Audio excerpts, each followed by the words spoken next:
On immigration, the other day that the Homeland Security Secretary said, and I'm quoting her now, that an illegal alien threatened to assassinate President Trump and highlighted in his arrest.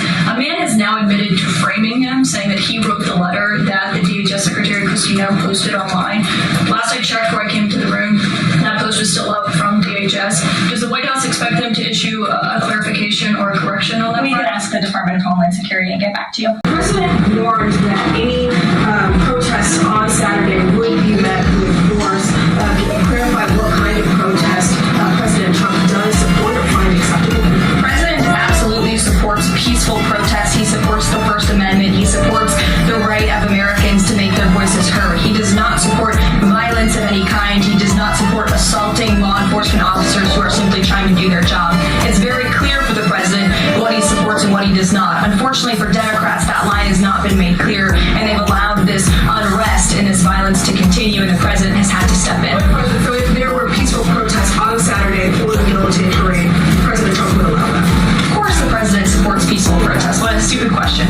She said, I believe that Trump supporters are mentally ill before calling for bipartisan support against the president. Can you respond to that, especially considering she's a rising star in the Democratic Party right now? She is a rising star. It's quite something to behold, actually. I hope that she continues to be a rising star for the Republican Party, at least. I think it's incredibly derogatory to accuse nearly 80 million Americans of mental illness. The last time I checked, Jasmine Crockett couldn't dream of winning such a majority of the public as President Trump did. And the America First movement, which President Trump has built, is filled of hardworking patriots, the forgotten men and women, business owners, law enforcement officers, nurses and teachers, and middle America, as we all know, from where you all grew up, outside of this beltway. That's who makes up this president's movement. And Jasmine Crockett should go to a Trump rally sometime and she can see it for herself.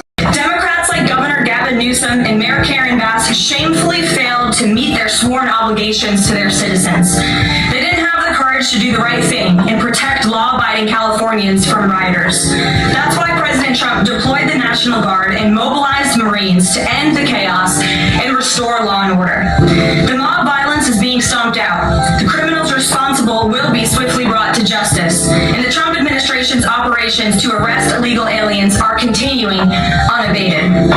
When the initial immigration enforcement actions took place on June 6th, Mayor Bass took to social media to say she was deeply angered by what has taken place. Mayor Bass then embarked on one of the most outrageous campaign of lies this country has ever seen from an elected official, blaming President Trump and brave law enforcement officers for the violence.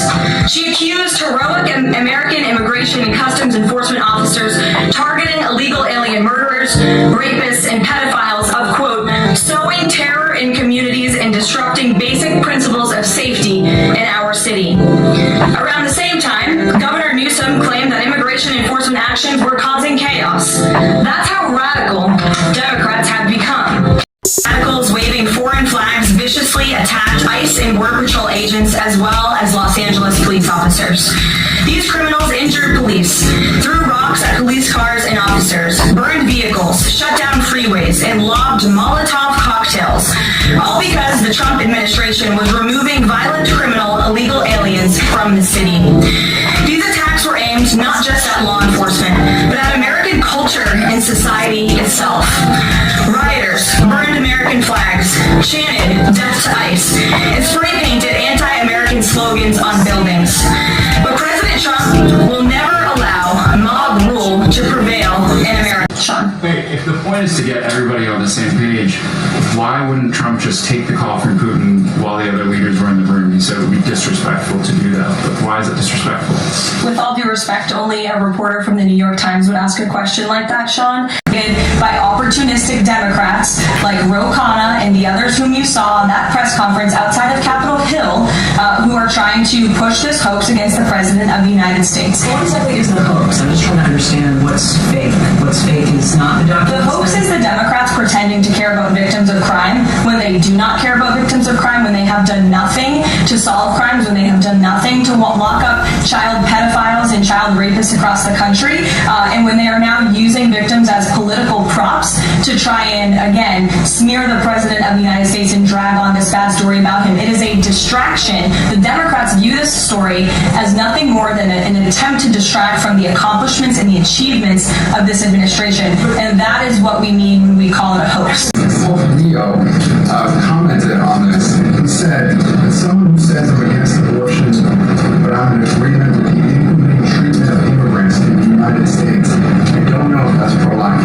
You've been very open about your Catholic faith. How do you respond to that? I would reject there is inhumane treatment of illegal immigrants in the United States under this administration. There was, however, significant inhumane treatment of illegal immigrants in the previous administration as they were being trafficked and raped and beaten, and in many cases killed over our United States southern border. You also look at the inhumane treatment at the hands of some of these illegal immigrants that took place under the previous administration as well.